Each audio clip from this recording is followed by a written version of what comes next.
Բարև ձեզ սիրելի հայրենակիցներ, ձեզ ենք ներկայացնում այս տարվա մայիս ամսվա եղանակակլիմական պայմանների կանխատեսումը եւ այսպես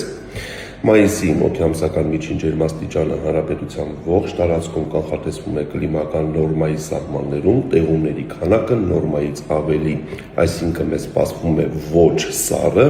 բայց տեղումնառատ մայիս։ Ուզում եմ հիշեցնել, որ մայիսը հանրապետության տարածքում տարվա ընթացքում ամենախոնավ ամիսն է